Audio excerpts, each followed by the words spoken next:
Okay, now we're going to do significant figures and calculations. Basically, when you add and subtract and multiply and divide, you have to follow some set of rules in order to know how many significant digits you will need in your answer. So in general, a calculated answer cannot be more precise than the least precise measurement from which it was calculated. So you talk about, having a really good instrument and a really poor instrument. And your answer can be no more precise than the worst instrument you used. So please make sure you understand that you have to look at precision of these numbers you are using. So it cannot be more precise. We're going to first look at multiplication and division. Now, if you have a number like this, where you have 24.65 times 0.67, when we multiply and divide, we look at the entire number. So you look at this whole number. How many sig figs are in that number? Well, there's 4. Then I look at this entire number. How many sig figs are in that number? There are 2. When I multiply these two together, I get this really, really precise and very highly significant number. But the problem is, I can't have a number that significant. I only have one with 2 sig figs in it. So I take this very, very long number and I have to round it down to my least number of sig figs, which is 2. So my 16.5, the 5 will then round that 6 up and it becomes 17.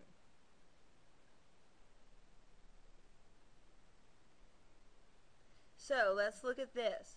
What is 4.54 times 5.775? When you put in your calculator, this number comes up, 26.2185. Well, that's not my real answer. I need to round it down. How many sig figs are in this number? Well, there are 3. How many sig figs are in this number? There are 4. My answer can only have 3 sig figs. 1, 2, 3. Will that 1 affect that 2? No, it will not. So my answer is going to be 26.2. Remember, when you multiply and divide, you have to look at the entire number. Let's try another one. If I have 4.0002 divided by 2.0, I get this number, 2.0001. Well, I can't use this entire number, so I have to look at my sig figs in each of these numbers. I have 1, 2, 3, 4, 5. I have 5 sig figs in this number, and I have 2 sig figs in this number. My answer can be no more significant than the least number of significant digits in my problem. So since this one has 2 sig figs, that's going to dictate how many digits I can have. 1, 2. Will that 0 affect this 0? Absolutely not. So my answer is going to be 2.0. Now that's when you multiply and divide. Okay? And a good rule of thumb is to watch your sig figs as you go through all your calculations. Eventually you can be a little more relaxed, and as you do multiple parts of a problem, you can kind of come back at the end and look at everything. But for now, watch everything as you go through the entire equation. Now, when you add and subtract, you do something a little different. You only look at the digits after the decimal point.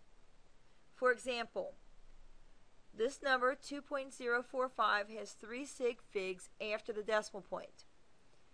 3.41 only has 1 sig fig. There's 3 sig figs here and only 1 sig fig there. And this is my answer. Well, my answer can have no more significant digits after the decimal than my original number with the least number of sig figs after the decimal. So I can only have 1 sig fig after my decimal, right here.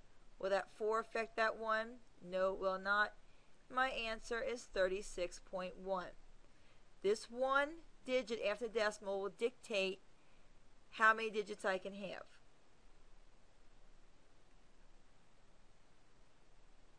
Let's try this one. When I have 65.98 plus 0.112, I get this number here, 66.092. Well, I have 2 sig figs after my decimal in the first number and 3 sig figs after the decimal in my second number. I'm only permitted my 2 sig figs after my decimal. 1 sig fig, 2 sig fig.